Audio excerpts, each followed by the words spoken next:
I remember the exact moment the words "keep things fair" came out of my sister's mouth. It was a Tuesday evening in early September, the kind of dusk that settles slowly over Seattle and paints the neighborhood in a tired bluish haze. I had just finished cleaning up after dinner with my daughter Sophie, and the apartment still smelled faintly of roasted vegetables and the cinnamon tea I always make at night. Lauren showed up unannounced, which was not unusual, but something about the way she stepped inside made the air shift a little, like she was carrying a storm in her jacket pockets. She did not sit right away. Instead, she hovered near the doorway, one hand on her hip, the other brushing imaginary lint off her sleeve. She looked restless, agitated in a way I had seen before, usually when she was building up to something she wanted but did not want to ask for. I waited a moment, gave her space. Eventually, I gestured for her to sit at the small dining table, the one I had bought secondhand when Sophie was still a toddler. Lauren finally sat, but she did it with the posture of someone preparing herself for a conversation she had already practiced in her head. Her eyes drifted over the apartment, softening only when they landed on the artwork Sophie had taped to the wall. Then they hardened again as she turned to me. "Evelyn," she said with a sigh, "I think we need to make things more fair in this family." She did not say it gently. She said it in the same tone people use when delivering a complaint disguised as wisdom. I felt my shoulders tense. The word fair had always meant something very different to Lauren than it did to me. To her, fairness meant balance only if the scale tipped in her favor. To me, it meant responsibility, effort, and sometimes sacrifice. I had learned long ago that we did not share the same definition. I asked what she meant, trying to keep my voice even.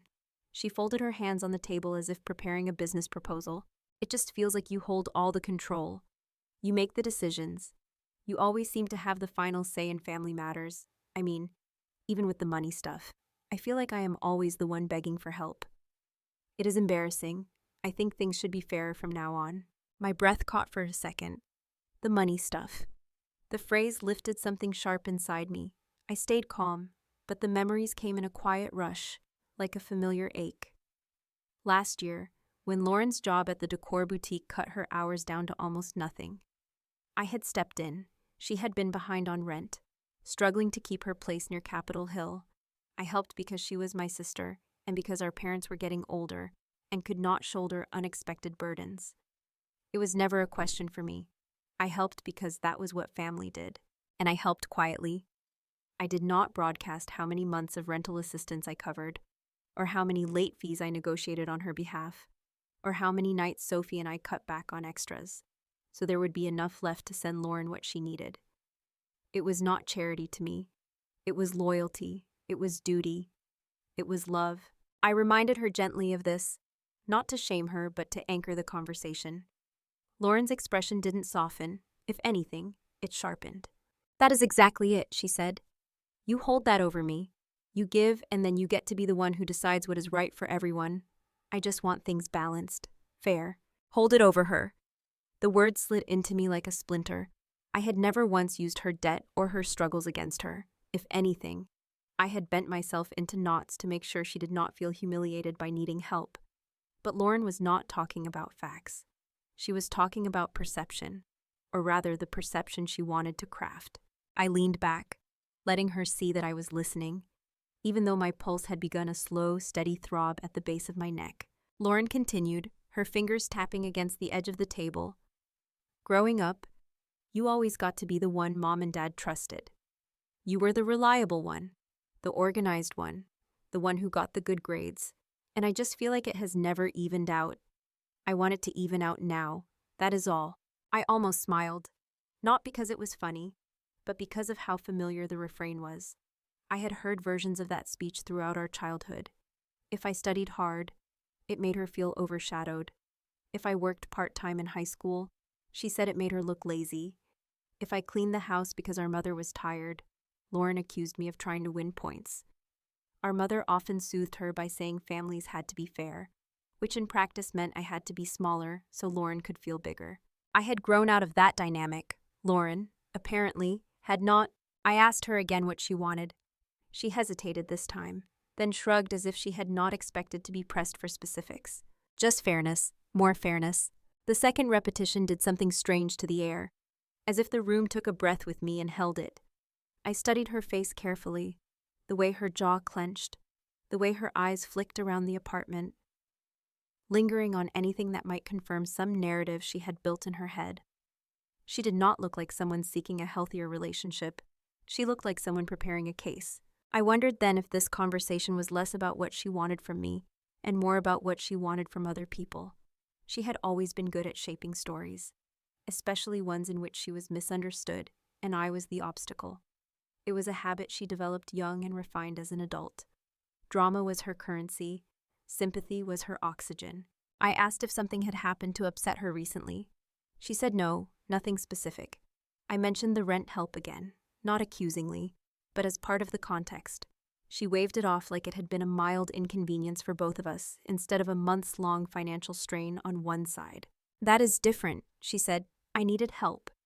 But needing help does not mean I am less deserving of fairness. I nodded, even though none of this made real sense.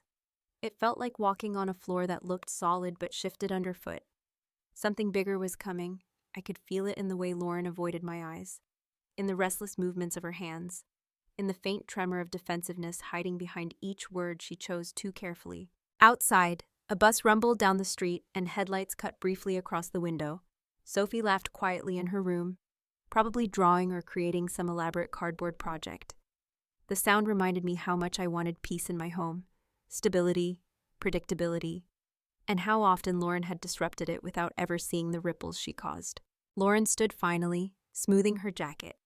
I just thought we should talk, she said, before things get more unbalanced. More unbalanced. The phrase hung between us, weighty and unmistakably pointed. I walked her to the door. She paused before stepping out, giving me a tight smile that did not reach her eyes. We will figure it out, she said. Families always do. Her footsteps faded down the hall. Then the stairwell door clicked shut. The apartment grew still. I found myself standing there longer than necessary, letting the silence settle around me, listening for something I could not yet name. Fairness, balance, control. She had used all the right words, but none of them felt like the truth. I did not know it yet. Not fully, but that conversation had not been a warning. It had been an opening move, and whatever Lauren had already set in motion was moving quietly beneath the surface, ready to rise. The next morning felt heavier than it should have, the kind of weight that settles behind your ribs before you are even fully awake. I tried to shake it off while making breakfast for Sophie, pouring cereal and packing her lunch, but the conversation with Lauren kept looping in my head, each line replaying with a sharper edge. After I dropped Sophie at school, I made myself a cup of coffee and sat on the couch, hoping a quiet moment would settle my mind. I reached for my phone out of habit and saw a notification banner from Facebook. It was not unusual for family members to post early in the morning, especially the older cousins who treated Facebook like a personal journal.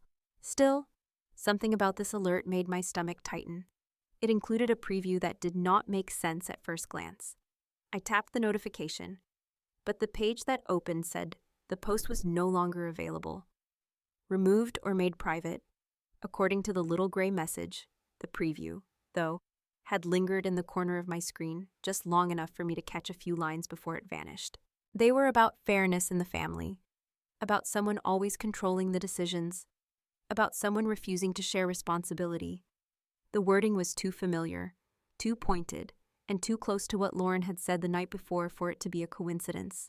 I sat there, feeling the edges of confusion growing sharper. I refreshed the page. Nothing. I checked notifications again, hoping the preview might reappear. Nothing. I searched Lauren's profile, though I knew she would not have posted it publicly. Her page was as curated as she was, full of inspirational quotes and carefully filtered photos. A vibration startled me. It was a text. Not from Lauren, but from my Aunt Eleanor. She rarely texted unless there was a reason. Her message was simple. Evelyn, did you see what Lauren posted earlier? I froze for a second before typing back. I saw a preview, but it disappeared. What was it? Eleanor called instead of replying. Her voice came through steady but laced with concern. She said the post had been up for at least 15 minutes in the family Facebook group before Lauren took it down. Long enough for people to read it. Long enough for the comments to start forming their own shape. Long enough for interpretations to take root. I asked what exactly Lauren had written. Eleanor hesitated, and I could hear her choosing her words. Finally, she said Lauren was talking about feeling unsupported, about how some people in the family take advantage of their position, about how fairness has never been equal. No names mentioned, but every line pointed toward me. I closed my eyes, letting the words settle like cold water in my chest. I asked if anyone else had commented. Eleanor cleared her throat. A few cousins had responded with vague encouragements, little things like, "I hope you are okay," or "hang in there." No one outright agreed or disagreed. But the tone made me uneasy. People like to side with whoever appears vulnerable. I knew that pattern well. I asked if she had taken a screenshot. Eleanor let out a short sigh. "Yes," she said. "I figured she might delete it. I will send it to you." Before I could answer, the images arrived. I opened them one by one.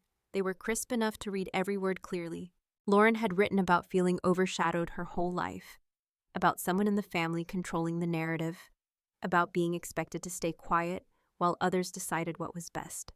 She ended with a line that tightened something deep in me. It is time for fairness to finally mean something. It was written like a confession, but crafted like an accusation. What hit me hardest was not the content. It was the tone. It felt rehearsed, intentional, as if she had been preparing this message long before our conversation. And the fact that she posted it in the family group meant she knew exactly who she wanted to see it. Eleanor stayed on the line while I tried to process it. She spoke gently, almost apologetically. She admitted that some relatives had already begun messaging one another privately, trying to decipher who Lauren meant. Eleanor said she suspected Lauren removed the post not because she regretted it, but because she had already achieved what she wanted. Attention, sympathy, a story taking shape. I thanked her for telling me. She told me she loved me, and for a moment, I had to focus on my breathing to stop myself from crying. Not because of the post itself, but because of how quickly a single message could twist the truth, how easily it could make me look like someone I was not. After hanging up, I sat for a long moment with the phone still in my hand. Outside, the late morning light brightened the street, bouncing off the windows across from my building. Inside, everything felt suspended. I knew Lauren could be impulsive. I knew she struggled with insecurity. But this did not feel like insecurity. It felt like a narrative being built piece by piece. First the conversation last night about fairness, then the public post. It was like watching the first domino fall without knowing how many were lined up behind it. I stood, unable to sit still any longer, and walked into the kitchen. The mug of coffee I had abandoned was already cooling. I picked it up and poured it down the sink, more as an excuse to keep my hands moving than because I wanted a fresh cup. The silence of the apartment felt louder than usual. Another text arrived, this time from a cousin on my dad's side. A simple message with no context. "Hey, I hope things are okay between you and Lauren. Let me know if you need anything." My breath left me in the slow exhale. So it had begun moving beyond the immediate family group. That meant more eyes on it, more assumptions, more quiet conclusions being drawn, the kind that spread quickly and silently, like moss on a stone. I typed a polite response but did not offer details. I learned long ago that once you start defending yourself, you can end up chasing every shadow of a rumor. And once the whispers begin, they rarely stop where you hope they will. I needed clarity, not panic. So I opened the screenshots again and read through Lauren's post a second time. Then a third. It was a strange feeling, seeing myself through someone else's distorted lens. She made me sound cold, calculating, controlling. None of it matched the reality of my life, or the sacrifices I had made for her over the years. But people often believe the story that makes the most emotional sense, not the one grounded in truth. I walked back to the living room and sat at the edge of the couch. My heart felt tight, but my mind was beginning to form its own questions. Why now? What was Lauren building toward? What had she told our mother that made Carolyn respond the way she had? And what exactly did Lauren hope to gain by painting herself as the mistreated one? My phone buzzed again, this time with a name that tightened my jaw. It was my mother. I did not answer, not because I wanted to avoid her, but because I needed a moment to gather myself, to think, to understand what I was stepping into. The call went to voicemail. A few seconds later, a text appeared. "Call me when you can. We need to talk about your sister." I stared at the words. feeling an old familiar exhaustion settle into my bones. The same exhaustion that came from decades of trying to be the steady one, the reasonable one, the one who absorbed everyone else's storms until she barely recognized her own sky. I set the phone down slowly, knowing the conversation with my mother would not bring comfort or clarity. It would bring something heavier. And whatever story Lauren had already told her, it was clear that I was expected to clean up the fallout. I took a long breath, letting it out through my teeth, and looked toward the apartment door as if the hallway itself might shift and reveal something. The house was quiet, untouched, still. But inside me something had begun moving, not panic and not anger exactly, but a quiet sense that a line had been crossed. And the more I replayed the preview of that deleted post, the more certain I became that Lauren had crossed it on purpose. I picked up the phone again and stared at my mother's message, feeling the weight of it settle in my chest. I knew that if I waited much longer, she would call again and again until I answered. That had always been her way, persistent in a way that felt like concern on the surface, but carried pressure underneath. So I took a steadying breath and called her back before I could talk myself out of it. She answered on the first ring. Her voice was tight, clipped, the way it always was when she had already chosen a side before asking a single question. Evelyn, we need to get the situation with your sister under control. People are talking. It is not good for anyone. There it was, not what had happened. Not whether the accusations were true. Not whether I was all right. Just the reputation of the family, as if it were a fragile glass vase she was terrified of dropping. I rubbed my forehead, feeling tension gather at my temples. Mom, what did she tell you? My mother hesitated, which was not like her. She finally said that Lauren had called her early that morning, crying so hard she could barely speak, that she felt attacked, that she felt unsupported, that she had finally reached a breaking point with how unfair things had been between us for years. It took everything in me not to react sharply. Instead, I asked if she had seen the actual post Lauren made. My mother answered too quickly. I saw a screenshot. She said, but it was not meant to hurt anyone. She is just overwhelmed. I closed my eyes for a moment. I knew that tone. It was the same tone she used whenever she was already defending Lauren before I could explain my side. The tone that said the youngest child must be protected no matter how messy the situation became. She continued talking, her voice firm but strangely placating. Families have to stay united. What Lauren meant was that everyone should help each other equally.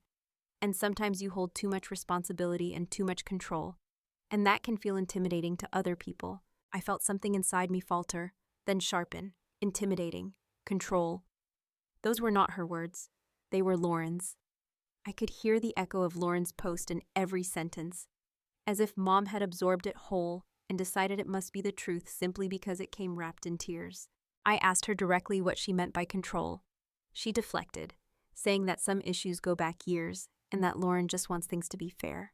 She said the word fair with a softness that made my skin tighten, like she was comforting a child instead of speaking to a woman in her 40s. I reminded her calmly that I had helped Lauren with rent for months, without ever mentioning it to anyone.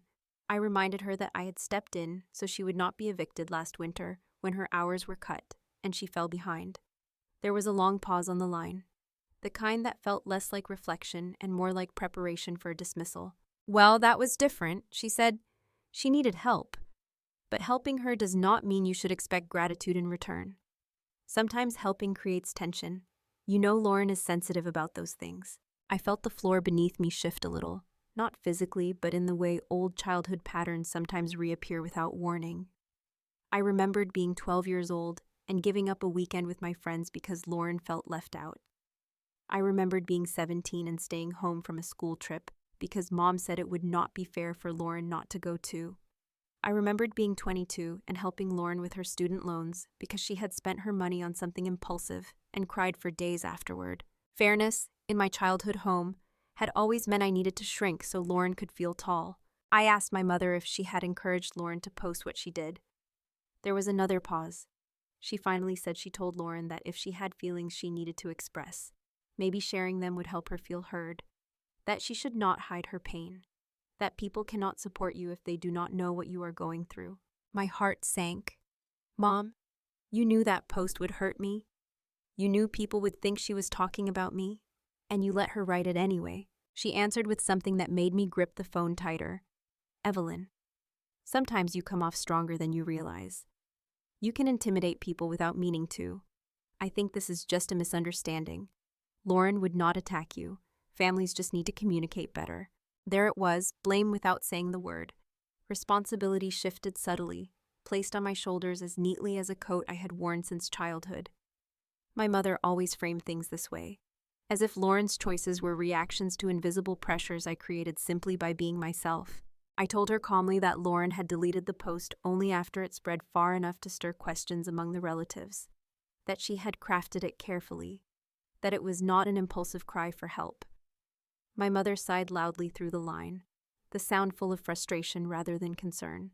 She said I was blowing things out of proportion, that I always took things too literally, that everything would settle if I stopped making a big deal out of it. I felt anger stir, but not the kind that lashes out. The quiet kind, the steady kind, the kind that knows the truth even when someone tries to paint over it. I finally said that I needed to think, that I could not keep having this conversation. My mother seemed offended, but she agreed to let me go.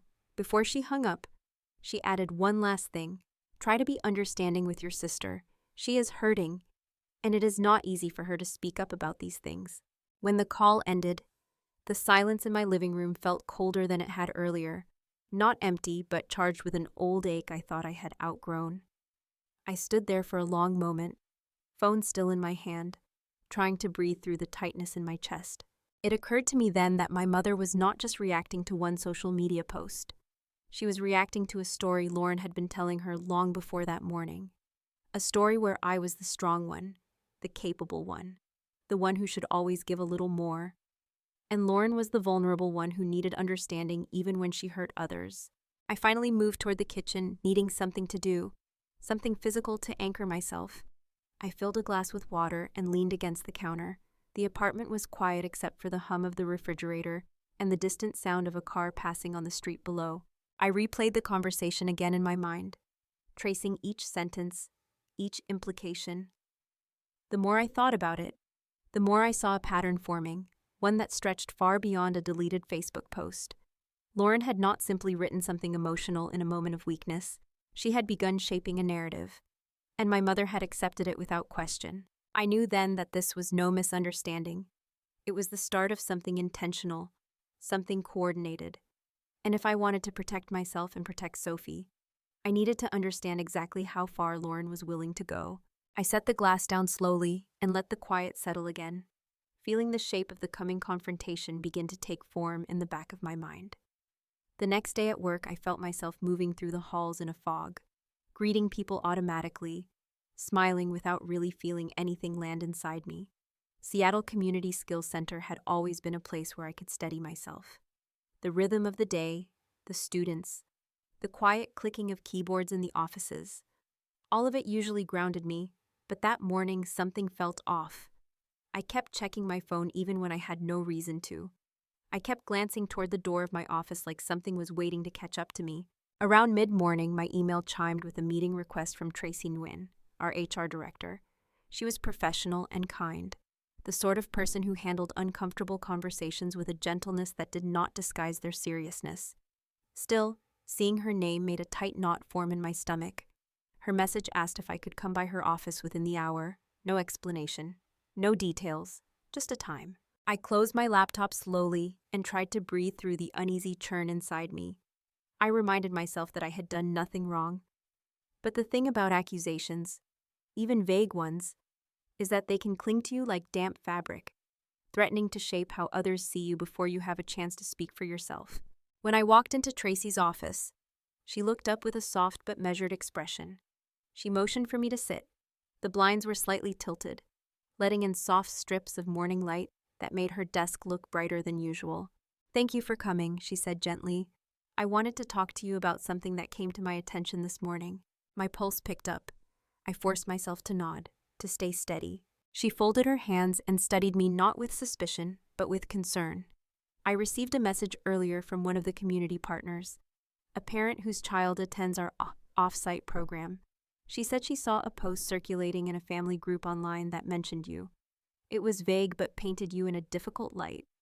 She reached out because she wondered if there was anything we should know. For a moment, everything in the room fell quiet, except for the dull throb of my heartbeat. I asked her what the parent had said exactly. Tracy took a breath. The parent did not send the full post because it had been taken down, but she saw it long enough to feel concerned. She said it implied there was conflict in your family related to financial handling or decision-making, and since we work closely with families in the community, she felt obligated to make sure nothing complicated was happening on our end. I swallowed hard. Hearing it out loud made the situation suddenly feel more real, more threatening. Lauren had not only shaped a narrative inside our family, she had let it drift out into places where I lived my professional life, where my integrity mattered. I told Tracy that there had been a misunderstanding in the family, nothing to do with work, nothing inappropriate. Her expression remained steady, calm. I believed she wanted to trust me. She simply needed to make sure everything was contained. She leaned forward slightly. Evelyn, I want you to know that this is not a disciplinary conversation. I am not assuming wrongdoing, but I do need to understand whether this situation is likely to escalate or spread further. People have a tendency to draw conclusions quickly, especially when the internet is involved. I nodded, grateful for her approach but still stung by the fact that Lauren's behavior had reached this far. I explained that my sister had posted something emotional, something misleading, that she had deleted it soon after. I emphasized there was nothing illegal or unethical happening, simply family tension that had been misinterpreted. Tracy listened carefully. I trust you. I just want to make sure your reputation and the school's do not get tangled up in anything unstable. If this continues, or if anything else surfaces, please come to me right away. You do not have to handle it alone. Her kindness nearly undid me. I felt the tightness in my throat threaten to break, but I managed to hold myself together. I thanked her and promised I would keep her updated. She walked me to the door and rested a hand lightly on my shoulder, a gesture that felt grounding. After leaving her office, I stepped into the hallway and felt the weight of everything pressing toward me. It was one thing to deal with Lauren's manipulation inside the family. It was another thing entirely when her words leaked into my workplace, threatening the stability I had spent years building. My job was not glamorous, but it mattered. It provided for me and for Sophie. It kept our lives steady, predictable. It allowed me to raise my daughter without depending on the kind of chaos my sister often created. I walked outside for a moment, letting the fresh air cool the heat rising in my chest. The courtyard was quiet. Just a few students hurrying between classes, backpacks bouncing against their shoulders. I stood near a bench and inhaled deeply, letting the damp morning air settle me. As I stared at the row of buildings across the street, it dawned on me how deliberately Lauren had framed her post. She had not said my name, but she had described me with enough specificity that anyone in the family would know exactly who she meant. And once a story like that begins, it moves on its own, slipping into conversations, altering perceptions, gathering momentum like a small snowball, picking up ice on its way downhill. My phone vibrated. I looked down instinctively. It was another text, this one from a cousin I had not spoken to in months. They said something vague about hoping the family could heal soon. No details, just the kind of message people send when they know only one side of a story. I tucked the phone back in my pocket and walked slowly back toward the entrance of the school. My steps felt heavier. The conversation with Tracy had been professional, but it had also been a warning. Not from her, but from the situation itself. If Lauren's behavior kept spreading, if more relatives began whispering or replaying her narrative, then the fallout might ripple even further than I expected. Inside my office again, I sat down and stared at the wall for a moment, trying to think. There had always been a fragile balance in our family, a certain unspoken agreement that I would be the reliable one, the steady one, the one who gave more than she took. That balance allowed the others to drift, to lean, to stumble, but now Lauren had disrupted that equation by turning the idea of fairness into a weapon, a shield she could hide behind and a sword she could aim anywhere she pleased. I reached for my notebook and made a list of what I knew: the deleted post, the comments, the message from Eleanor, the call from Mom, the parent who had contacted Tracy. I needed to trace the pattern, not because I wanted to accuse anyone, but because I needed to understand how wide the story had spread and how fast. As I wrote, a quiet clarity settled in. I could not stop Lauren from telling stories. I could not undo the fact that my mother believed her version of events more easily than mine. But I could protect myself. And I could protect Sophie. The lunch hour approached, but I was not hungry. Instead, I sat at my desk, listening to the muffled sounds of students in the hallway, typing occasional emails, trying to keep my day normal even as something deep inside me shifted. Before this, I had always assumed that no matter how messy things became with Lauren, the damage would stay contained within the walls of our family. I had never imagined her reaching outward, pulling others into the chaos. As the afternoon light began to fade, I felt a slow resolve begin to form. Whatever was happening, whatever Lauren had set in motion, it was not going to stop on its own. And the next step, I realized, would be to look directly at the part she had tried to hide. I closed my notebook, placed it neatly beside my laptop, and prepared myself for whatever came next. When I got home that afternoon, the apartment felt unusually quiet, as if the walls themselves were listening for whatever would come next. I set my bag down, kicked off my shoes, and tried to shake off the lingering tension from the meeting with Tracy. I wanted a moment of stillness, something simple and grounding, but my mind kept circling the same worry. If Lauren was willing to paint me as controlling and unfair online, what else had she already set in motion that I had not yet seen? I walked into the kitchen, poured myself a glass of water, and noticed a stack of unopened mail on the counter. I usually grabbed the mail on my way back from drop-off in the mornings, but that day I had been too distracted to sort through anything. I pulled the envelopes toward me, flipping quickly through the usual bills and advertisements until my fingers paused on a white envelope with unfamiliar lettering on the front.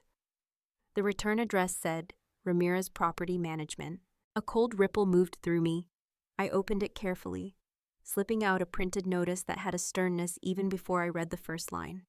The letter was addressed to me, not Lauren, and it referenced the apartment Lauren had been renting in Capitol Hill. It thanked me for being the listed guarantor on her renewed lease.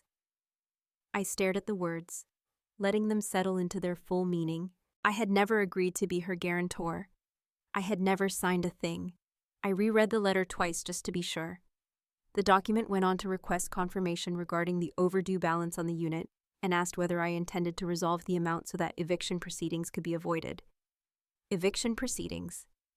The phrase pulsed in my mind. A deep, steady anger rose in me. Not loud, but firm. I walked to the dining table where the light was better and took out my reading glasses. I scanned the document again, this time more slowly. There was mention of an online portal, a digital signature submitted under my name, and an email address that was not mine, but close enough that someone could have created it to mimic me. It felt surreal, standing there with the proof in my hands. Lauren had not simply stretched the truth or hidden details. She had made choices that involved my identity, my credit, my stability. I sat down before my legs could give out. It took a moment before I could breathe clearly. Then, without waiting for doubt to creep in, I picked up my phone and called the number listed at the bottom of the letter. A man answered, introducing himself as Jeff Ramirez.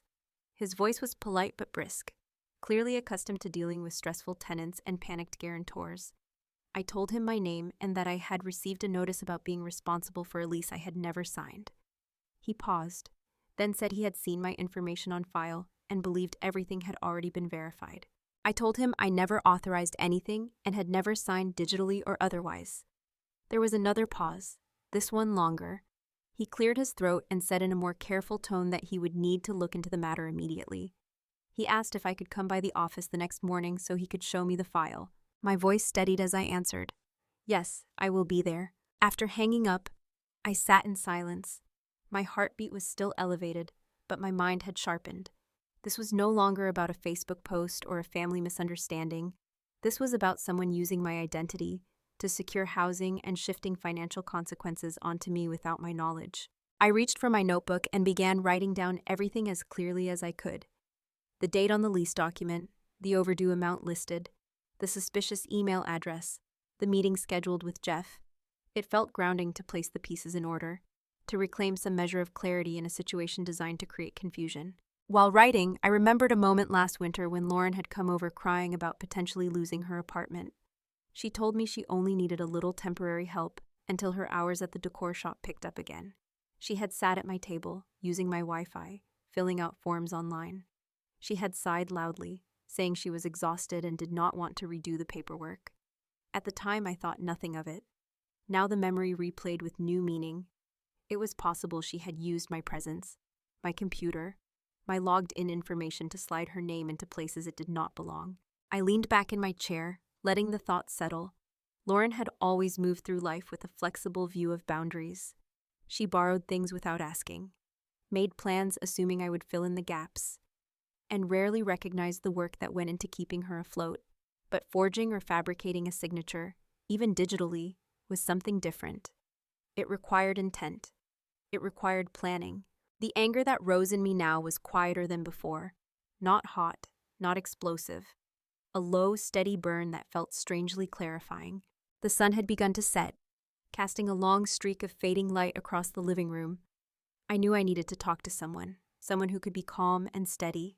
I called Eleanor, hoping she was free. She picked up on the second ring, her voice warm and steady as always. I told her everything: the letter, the supposed guarantor role, the overdue balance, the digital signature. She listened without interrupting, but I could hear her breath shift, growing heavier as the truth unfolded. When I finished, she let out a soft but firm response. "Evelyn, this is serious. This goes beyond family drama." I knew she was right. She asked what I planned to do, and I told her I was meeting with the landlord in the morning. She stayed quiet for a moment, thinking. Then she said something that stayed with me long after the call ended. "You have always carried more than your share. You have always been the one trying to keep the peace. But this is not your burden to hold. Not this time." After we hung up, I walked around the apartment, needing movement to settle the storm inside me. I checked on Sophie, who was reading on her bed, legs tucked under her. She looked up and smiled, a soft, content smile that tugged something inside me. She asked if dinner was soon. I told her I would start something in a minute. I watched her for a moment longer, grateful she was too young to sense the shift happening in the air around us. Back in the kitchen, I began chopping vegetables without really tasting or smelling anything. My thoughts drifted to Lauren again. The way she had spoken about fairness as if it were something owed to her, the way she had twisted that word into a justification. It made me wonder if she had convinced herself that using my name was part of what she called balancing things out. The more I cooked, the clearer my resolve became. I was done trying to make sense of Lauren's choices through the lens of compassion alone. Compassion without boundaries is not love. It is erosion. And I had eroded enough over the years. Dinner with Sophie helped ground me again. The simple act of setting the table, lighting a small candle, and listening to her talk about school gave me a moment of normalcy.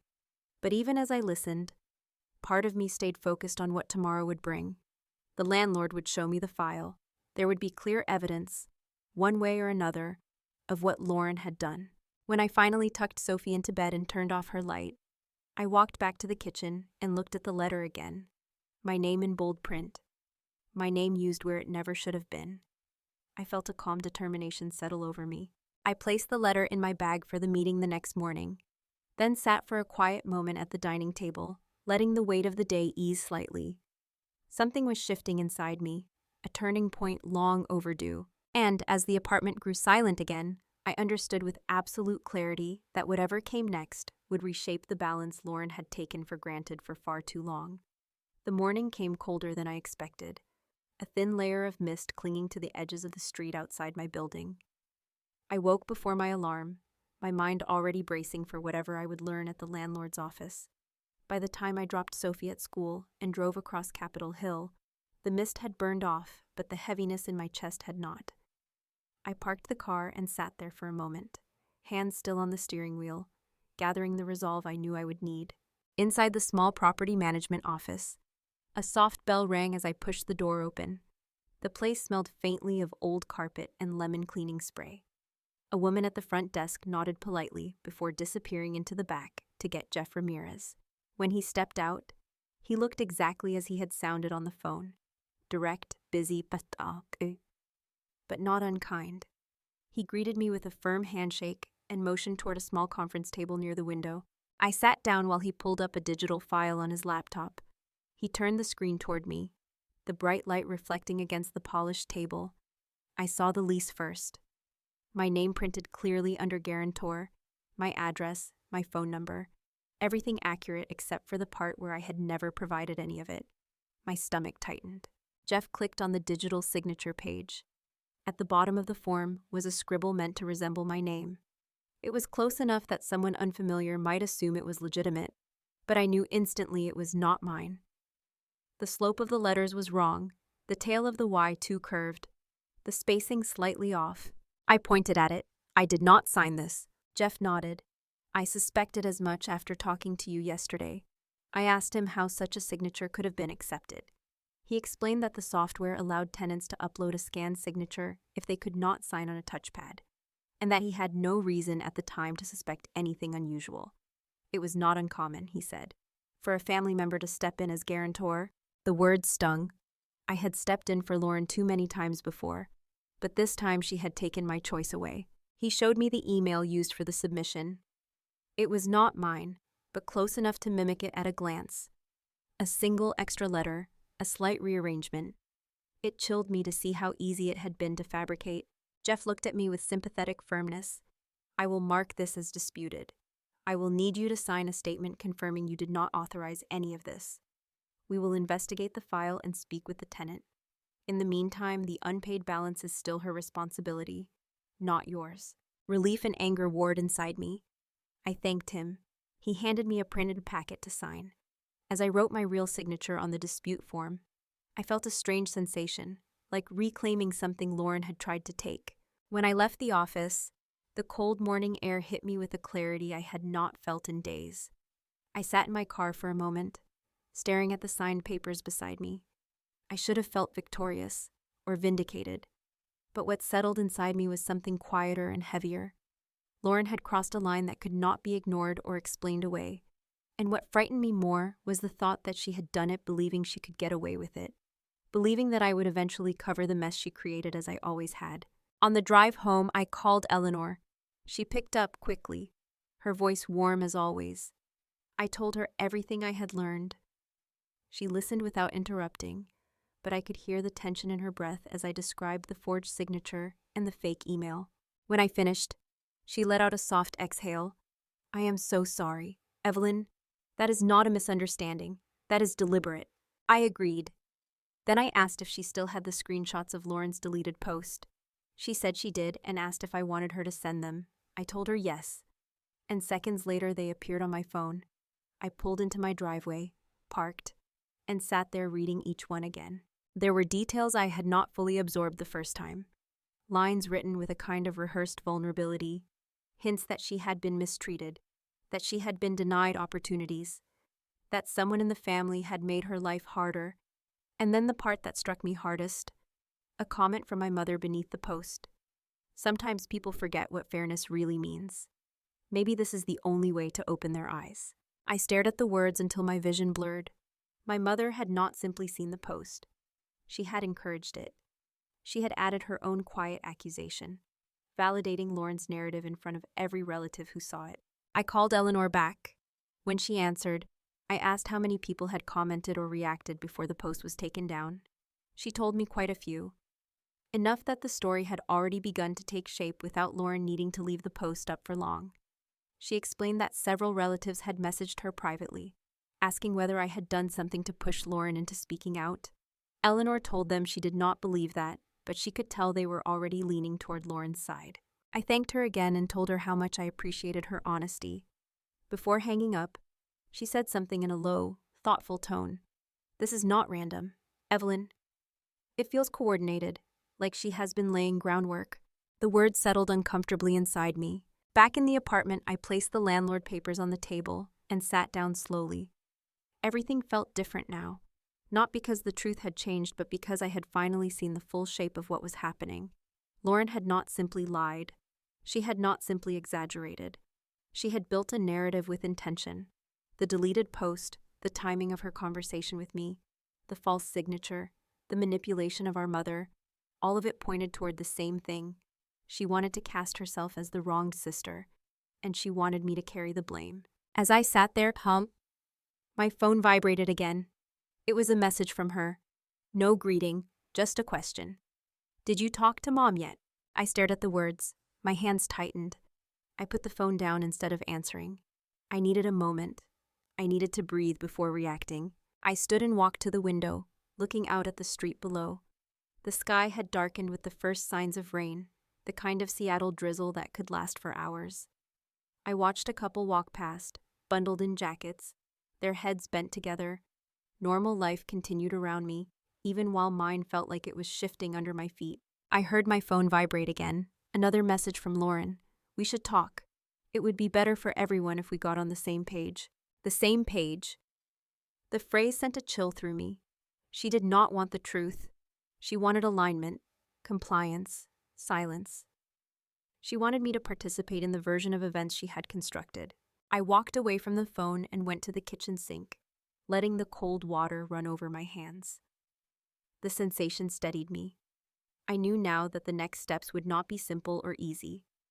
I would have to untangle not just Lauren's actions, but the web of assumptions she had spun around me. I would have to hold my ground even when my own mother stood on the other side. A soft knock sounded at my door. My heart lurched. For one brief second, I wondered if Lauren had come in person. I wiped my hands quickly and walked to the door, breath catching slightly. When I opened it, what I saw made my chest tighten in a different way entirely. Eleanor stood there, her face lined with concern, and something else, something solemn. I stepped aside to let her in, bracing myself for whatever she had come to tell me next. Eleanor stepped inside slowly, almost cautiously, as if she was afraid a sudden movement might make everything around us crack. I closed the door behind her and waited, sensing this was not a casual visit. She held her purse close to her side and looked around the apartment the way people do when they are searching for the right place to sit before delivering something heavy. She finally chose the couch. I joined her, though my nerves felt tight and alert. For a long moment she said nothing, and the silence stretched between us like a held breath. Then she reached into her purse and pulled out her phone. I got another message this afternoon, she said quietly. From your cousin Emily. She thought you should know what some relatives have been saying. I felt a familiar pressure rise behind my ribs. I asked her what Emily said. She hesitated again, then unlocked her phone and turned the screen toward me. There was a screenshot of a private message thread between several relatives, people I knew but had not seen in years. The conversation was blurred by the messy formatting of a group chat, but the words were unmistakable. One cousin had written that Lauren was finally speaking her truth. Another wrote that families needed to confront controlling behavior even when it was uncomfortable. Someone else suggested that I had been keeping opportunities from Lauren, though they did not specify what opportunities. The strangest part was that none of them had spoken to me directly. Not a single one had called or messaged to ask if any of it was true. I felt a cold wave wash over me. It was not just that they believed Lauren. It was that her story had spread quickly enough to take root before I even knew it existed. I handed the phone back to Eleanor. She looked at me with gentle eyes, the kind that come from someone who has watched family dynamics long enough to see patterns clearly. People always want to believe the person who cries first, she said softly. And Lauren has learned how to cry in a way that looks like sincerity. Her words landed with the weight of truth. Lauren had cried her way out of accountability more times than I could count. If she felt cornered or uncomfortable, tears came easily. Sympathy came even easier. And my mother had always been the first to soothe her, to shift the blame somewhere else. I leaned back against the couch, letting my hands rest in my lap. The tension that had been quick and sharp earlier now spread through me in a slow ache. Did she say anything else? I asked. Eleanor nodded. She mentioned that some relatives think you have been holding too much control over family matters. That maybe Lauren was brave for finally speaking up. It is absurd, but people can be easily swayed when they only see part of the picture. Brave. The word stung. My sister had used lies and forged signatures and half-truths to paint herself as heroic, and they were applauding her for it. I stood, needing movement to keep from collapsing into frustration. I walked to the kitchen counter where the landlord notice still sat. The room felt too small, like the air was thick with a pressure I could not escape. When I turned back to Eleanor, she was watching me with quiet worry. There is more, she said gently. You should sit for this part. I stayed where I was, hands braced on the counter behind me. Tell me. She took a deeper breath this time, steadying herself. Emily said that when your mother responded to the post, People took it as confirmation that something was wrong. They think your mother would never say anything unless she believed Lauren was telling the truth. My chest tightened. My mother's comment had not just been a careless remark. It was a signal, a silent endorsement. And people had read it exactly as Lauren wanted them to. Eleanor went on. When your mother said maybe this is the only way to open her eyes, they assumed she meant you, that perhaps you are difficult or hard-headed or unwilling to consider others. Hearing it said aloud made my throat tighten. That phrasing, this idea that I needed my eyes opened, was something I had heard from my mother many times. Usually when she was trying to soften a reprimand or justify asking me to sacrifice something for Lauren's sake. It carried an old sting, one rooted in childhood, but hearing relatives say it, reading their assumptions, added a new kind of hurt. I walked back to the couch and sat beside Eleanor again. She reached out and took my hand, squeezing it gently. Evelyn, she said, people are letting their own old stories fill in the blanks. Lauren only had to plant the seed. They are doing the watering for her. I nodded, though it felt more like a slow collapse of understanding. My mind replayed past birthdays, holidays, and long dinners where I had stepped in to smooth things over, to help Lauren feel included, to calm her when she felt ignored. All the times I had kept the peace, quietly, naturally, automatically. I thought of Sophie and how careful I had been to give her stability, to keep drama away from her. I imagined her hearing whispers about me the way those adults were whispering now, an image I could not bear. Eleanor squeezed my hand again. There is something else I need to tell you. Your mother called me earlier. I stiffened. Why would she call you? Because she knows I saw the post. She wanted to explain it. Or shape the explanation, I should say. My pulse quickened. What did she say? She said Lauren is going through a very emotional time, and that you need to be more understanding.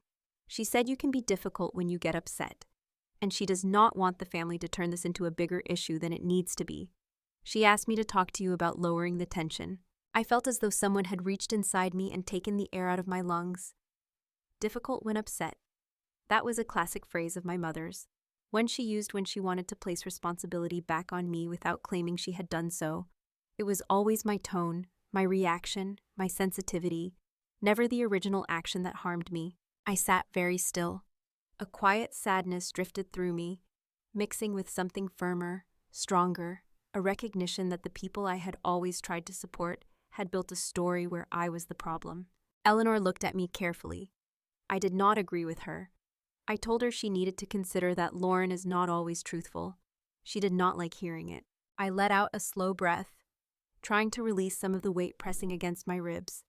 I thanked her, not just for telling me, but for being someone willing to see the truth when so many others looked away. For a moment we sat in silence, the kind of silence that feels like a turning point, not an ending. Eventually, Eleanor stood, gathering her purse. I should let you rest, she said. But please remember you are not alone in this, even if it feels that way. I will help however I can. I walked her to the door. She gave me a soft, steady smile before stepping out into the hallway. When the door closed, the apartment fell into a deep quiet, the kind that fills every room when the day has given you more truth than you were ready to hold. I walked to the window again, watching the drizzle return to the streetlights below. The reflections shimmered in thin puddles along the sidewalk, moving gently with every passing car. Somewhere in that stillness, a realization crystallized. Whatever I had believed about my mother's fairness, whatever hope I held that the family would look at the situation clearly, had to be let go. A new reality stood in front of me now, one where I could not rely on their understanding or their loyalty. I stepped back from the window, my thoughts turning to Sophie and the life I wanted for her. A life where truth mattered, where boundaries were honored, where love did not come with strings attached. As I looked around the quiet apartment, the weight of the day finally settled into a single, steady thought. If Lauren had been laying the groundwork for her story, then I needed to prepare the ground for mine. The next morning I woke with a sense of direction I had not felt in weeks. It was not confidence exactly, but a steadiness that came from finally seeing the shape of things clearly. After dropping Sophie at school, I parked near Lake Union and walked the last few blocks to the small coffee shop Lauren and I used to visit when things between us were easier. I had chosen the place deliberately. Neutral ground, public enough to keep tempers from escalating, familiar enough that neither of us could pretend the past did not exist. The air smelled of wet pavement and roasted beans drifting from the open door. I arrived a few minutes early and chose a table near the window where I could see her coming. My hands curled around a warm mug of tea, more for comfort than taste. Every part of me felt alert, braced, but also oddly calm. Lauren arrived 5 minutes late, stepping inside with her coat half-buttoned and her hair pulled into a loose twist. She looked like she wanted to give the impression she had rushed to be here, though her eyes held a sharpness that told another story. She spotted me, offered a small smile that did not quite reach her eyes, and walked over. I stood to greet her, but she lifted a hand as if to stop me from making things formal. She slid into the seat opposite me, brushing a bit of imaginary lint from her sleeve. I waited for her to start, but she seemed determined to let her silence shape the moment. She always did like choosing the tone of a conversation. I finally spoke. "Thanks for meeting me." She raised an eyebrow. I figured it would be better than texting back and forth. Mom is already stressed. The family is talking. I thought we should clear things up. Her phrasing made something in me tighten. Clear things up, as if we were both responsible for the mess. As if the situation were a misunderstanding rather than a calculated set of actions. I nodded slowly. That is exactly why I wanted to talk. Lauren folded her hands, her expression carefully neutral. "So, what is going on with you? You have been very tense. You ignored my messages yesterday. It is not like you to be so reactive." Reactive? The word flicked against my nerves like a rubber band. I took a breath and kept my voice steady. "I met with your landlord yesterday." Lauren blinked, the faintest hitch in her posture giving her away before her face could catch up. She tried to recover quickly. "My landlord, why would you do that?" "Because he contacted me. Because he thinks I am your guarantor. And because there is a forged signature on your lease with my name on it." Her mouth opened slightly, not in shock, but in offense. "Evelyn, I did not forge anything. The system must have autofilled or something. Maybe you logged into the portal before." "I do not know. You always jump to the worst interpretation." I slid the printed notice across the table. "You created an email address that looks like mine. You uploaded a digital signature that does not match my own. There was no autofill. This was intentional." She stared at the document, then at me, her eyes narrowing. "Why would I do that?" "Because you think I wanted to stick you with my rent. I would never do something like that." It was both remarkable and exhausting how easily she slipped into indignation. I wondered whether she even heard herself or if the performance came so naturally she no longer recognized it as one. I kept my voice calm. "Lauren, I saw the file, I saw the signature, and I saw the overdue balance. You know exactly what you did." She shifted in her seat, rubbing her forehead dramatically. "Look, things have been hard, you know that. I thought if I listed you as a reference, it would help me get the renewal approved. I did not think it would become such a big deal. The landlord must have misunderstood what I submitted." The way she said reference instead of guarantor was deliberate. A small attempt to shift the weight of her actions into something softer, something easier to excuse. I leaned forward slightly, letting her see there was no softness left in me on this topic. "You used my identity. You signed for me. You put my credit at risk. And when the landlord contacted me about eviction, you did not warn me. You did not apologize. You pretended it was nothing." She scoffed, a short, bitter laugh. "You are making this so dramatic. I needed help. You are my sister, and you have always had things together more than I do. Why is it such a crime to ask you to support me when I'm struggling?" There it was again, fairness twisted into entitlement, responsibility twisted into obligation. I felt an old ache rise, but this time it came coated in clarity. I sat back and let out a slow breath. "This is not support. This is manipulation. You did not ask. You took, and you orchestrated a story that made me look like the villain so that if I spoke up, people would think I was overreacting." Her cheeks flushed now, a mix of anger and fear slipping through her mask. "That is not true. I only posted because I was hurt. You never understand how I feel." I lowered my voice. "You posted because you wanted the family to see me as controlling. You deleted the post after people had already read it. And Mom commented in a way that made them believe every word." She looked away, her jaw tightening. Mom was trying to help. "Help who?" I asked quietly. "You or the truth?" That question landed harder than I expected. She looked back at me, eyes glossy but not with sadness, more like frustration that her usual methods were not working. "Lauren," I said carefully, "this has gone too far. I am disputing the signature with the landlord. They are investigating. You are responsible for the overdue amount. And whatever narrative you have been building about me stops today." She leaned forward sharply, voice dropping. "Evelyn, if you make this into a legal issue, you are going to blow up our family. You know how Mom gets. You know how stressed Dad will be. Do you really want to be the one who does that?" Something in me cracked, but not in the way she intended. It cracked open a truth I had avoided for decades. "I am not the one who did this," I said quietly. "You did." Her face contorted for a moment, a flash of something raw and unsettled. Then she softened her voice into that trembling tone she had used her whole life to evoke sympathy. "I just wanted things to feel fair. I am tired of always being the one who needs help. I thought if people understood how hard things have been for me, maybe they would stop seeing you as the perfect one." Perfect. A word that had followed me like a curse, not a compliment. A word used to justify every burden placed on my shoulders. I stared at her, feeling a strange combination of grief and resolve. "You do not get to tear my life apart because of a story you are telling yourself." She looked startled, as if no one had ever said that to her before. I stood slowly, gathering my coat. She watched me, confused and wary. "We are not on the same page," I said, "and I am not going to pretend your choices are anything other than deliberate harm. I need you to stop contacting me until the landlord process is finished. After that, we will see." She blinked rapidly, her voice rising. "Evelyn, you cannot do that. You are making things worse. You always do this when I try to talk about fairness."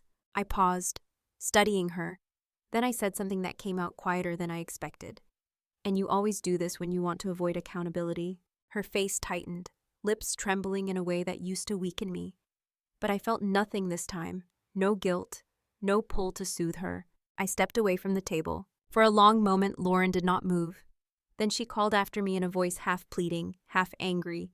"You will ruin this family if you keep going like this." I turned back just enough to meet her eyes. The ruin did not start with me. I walked out of the coffee shop, the cool air touching my face like a reminder of something long forgotten. Something like freedom. But beneath that freedom was something heavier, an understanding that things would get worse before they got better. I reached my car, placed my hand on the door handle, and let myself breathe again. Behind me, through the window, I could see Lauren still sitting there, small and rigid against the light of the shop. Whatever mask she had worn all these years had begun to crack, and I knew the next fracture was already on its way. I sat in the car for a long moment before starting the engine, letting the cold glass of the window pull some of the heat out of my thoughts. The conversation with Lauren still echoed in my mind, sharp in places, hollow in others, but beneath all of it was a shifting certainty, a quiet understanding that something irreversible had happened. Whatever had existed between us before, whatever version of sisterhood we had tried to hold on to, had thinned to a thread. As I drove home, the sky grew darker, the clouds folding over each other like heavy fabric. By the time I pulled into my driveway, a soft drizzle had begun to fall, the kind of rain Seattle offered when it wanted to warn you gently before soaking you completely. I checked the mailbox before going inside. Among the usual envelopes was another letter from Ramirez Property Management. I opened it before I even stepped through the door. Inside was a formal notice stating that they had reviewed my dispute, confirmed the signature irregularities, and moved forward with a 10-day pay or vacate notice addressed to Lauren. They thanked me for cooperating and assured me no financial responsibility would fall on me. Relief came first, quiet and steady, then something else. The realization that consequences were finally shifting to the person who deserved them. Inside the apartment, I set the letter on the table and stood for a moment, listening to the hum of the refrigerator and the soft patter of rain against the windows. This was the calm before the storm. I could feel it in the stillness. That evening, after Sophie went to bed, I sat on the couch with a blanket wrapped around my legs and stared at the dim glow of the lamp. My phone buzzed twice, then 3 times. I did not check it. I already knew the pattern. When Lauren felt cornered, she did not sit quietly. She pushed, she pulled, she recruited, she panicked. By morning, I had 7 missed calls, 3 from Lauren, 2 from my mother, 1 from my father, and 1 from an unknown number that I suspected was a cousin. I set the phone aside and focused on making breakfast for Sophie, listening to her chatter about a project she was working on at school. Her voice steadied me, reminding me of the life I was protecting through all of this. After dropping her off, I returned home to find a voicemail from my father. His voice sounded tired, heavier than usual. He asked me to call him back. No lecture, no accusations. Just a quiet request. I felt a pang in my chest. My father rarely got involved in conflict directly, but when he did, it meant the situation had reached a level he could no longer ignore. I called him back and he answered on the second ring.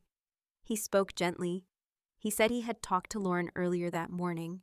She had been crying, telling him she felt abandoned, that I was punishing her, that she never meant for things to get out of hand. He said she insisted the landlord was overreacting and that I was making things worse by refusing to speak with her.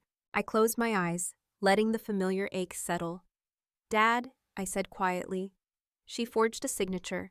She used my name. This is not a misunderstanding." He exhaled slowly, the way he always did when he was caught between two truths. "I know," he said. "I know she crossed a line. But she says she is terrified. She says she might lose her apartment and she cannot afford to move. She keeps repeating that you are making a statement by letting this happen." The way he said it told me everything. Lauren had already begun shifting the narrative. Not just that she made a mistake, but that I was choosing cruelty. That letting her face consequences was an act of spite rather than self-protection. "Dad," I said carefully, "this is not about statements. This is about accountability. I cannot keep carrying the fallout of her decisions. And I cannot fix something she refuses to admit she broke." He was quiet for a long time, and when he finally spoke, his voice sounded older than I remembered. "I wish your mother did not encourage her the way she does. It puts all of us in impossible positions." His honesty hit me unexpectedly. My father rarely spoke against my mother, not out of fear, but out of habit, as if their roles had been carved out long ago. For him to say that meant he saw the truth, even if he did not know how to confront it directly. We ended the call on a soft note. No resolution, but a small moment of understanding that offered a kind of fragile comfort. Later that afternoon, as I was sorting laundry, my phone buzzed again. This time it was a text from Jeff Ramirez. He was notifying me that the eviction notice had been formally delivered to Lauren's apartment door. He assured me again that my name had been removed from all documentation and that any future communication would be between them and the tenant only. I thanked him and set the phone down, but before I could take a breath, it buzzed again. "Lauren?" I stared at her name glowing on the screen. I did not want to answer, but something inside me knew I needed to hear whatever came next. Not to soothe her, but to understand the full extent of the storm she was preparing. I answered. Her voice came through sharp and breathless. "How could you do this to me? Do you have any idea what you have started?" They came to my door with a notice. "A notice, Evelyn, like I am some kind of criminal." I stayed silent for a moment, letting her words settle in the air between us. She continued, her voice rising. "I told Dad you blew everything out of proportion. I told him you were making this into something it is not. And now the whole family thinks I am a liar. They think I am unstable. Do you know what that feels like?" A strange calm moved through me. For the first time, Lauren was feeling the consequences of a narrative she had created. I spoke evenly. "You forged my name. You used my identity. You involved me without consent. This is not something I caused. This is something you did." She let out a choked, frustrated breath. "I thought you would help me. I thought you would understand. You have always helped me before. Why are you choosing now to turn your back?" The choice, I realized, had never been mine. She had made it the moment she crossed into territory she could not defend. Before I could respond, she said something that pierced deeper than I expected. "Mom says you want to punish me. She says you have always held things over me, even when you pretend you are helping." There it was, mes points. The next piece of the narrative. My mother was not just supporting Lauren silently. She was reinforcing the lie, reshaping it, feeding it. I closed my eyes, letting the truth of that settle. Lauren's voice cracked.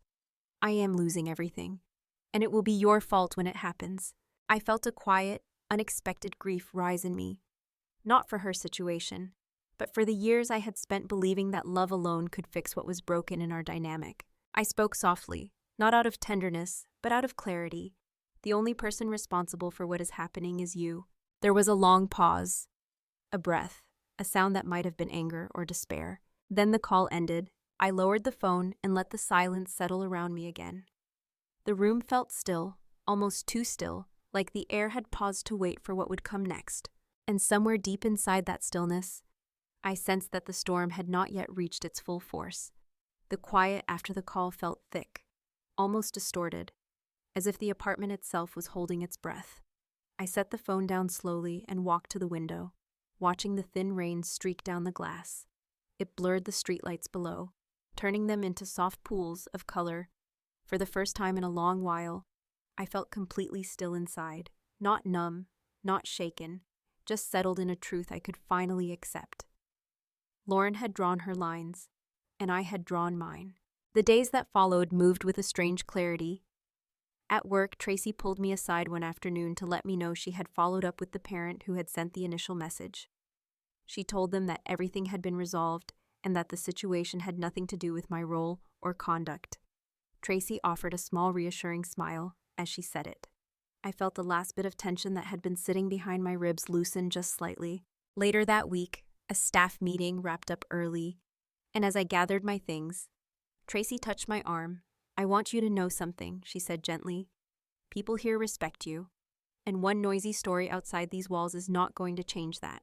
Her kindness hit deeper than she knew. I thanked her and walked to my office, feeling lighter than I had in weeks. At home, things shifted too. Sophie seemed to sense the change in me, even if she did not understand the details. One evening while we cooked dinner together, she started humming a tune she had been learning in music class. The sound filled the kitchen, warm and simple, cutting through the remnants of stress that still clung to my shoulders. When she wrapped her arms around my waist for no reason at all, I felt something inside me steady. I realized then how much of myself I had given away over the years, how often I had bent, softened, negotiated, absorbed. Not to keep peace inside me, but to keep peace around me, for Lauren, for my mother, for the whole family structure that always seemed to need someone to hold it upright. One afternoon, a week after the eviction notice had been delivered, my father called. His voice sounded tired but calm. He told me gently that Lauren had moved out of her apartment. She had found a cheaper room to rent farther from downtown. It was not what she wanted, he said, but it was what she could afford right now. I listened without responding at first. Dad hesitated, then said he hoped things would settle eventually. He said he wished the family could find its way back to solid ground, but he did not ask me to fix anything. He did not ask me to compromise. Something in him had shifted too. Before we hung up, he said he loved me. I told him I loved him too. When the call ended, I sat quietly at the dining table, letting the moment wash over me. There was sadness, yes, but also a sense of release. It was the first time my father had acknowledged the imbalance without placing the responsibility on my shoulders. A few days later, my mother sent a long message about upcoming holidays, pretending as though nothing had happened. She wrote about meal plans, travel options, family traditions. She avoided every truth that had unfolded in the past month. I read the message twice before replying. I kept my answer short. I told her I needed time. I told her I wanted stability for myself and for Sophie. I told her I would not attend any gathering where my boundaries were dismissed or where the truth was unwelcome. She replied almost immediately, insisting I was overreacting and that families must forgive in order to stay whole. But I no longer felt the old reflex to defend myself or to soothe her guilt. I put the phone down and let her words sit there, belonging to her, not to me. Weeks passed. Slowly, life began to feel peaceful again. I no longer flinched at every phone vibration. I no longer braced myself for the next ripple of Lauren's stories. I stopped waiting for apologies that would never come. Instead, I built new rhythms. Evenings where Sophie did her homework at the kitchen table while I chopped vegetables. Weekends spent walking around Green Lake or browsing the shelves of used bookstores. Small, steady moments that reminded me of the life I wanted to protect. Sometimes I thought about Lauren, not with anger, but with a distant ache. I wondered if she understood the consequences of her choices, or if she was still convincing herself that everything that happened had been forced upon her. I wondered if she missed me or only missed the version of me who used to absorb everything quietly.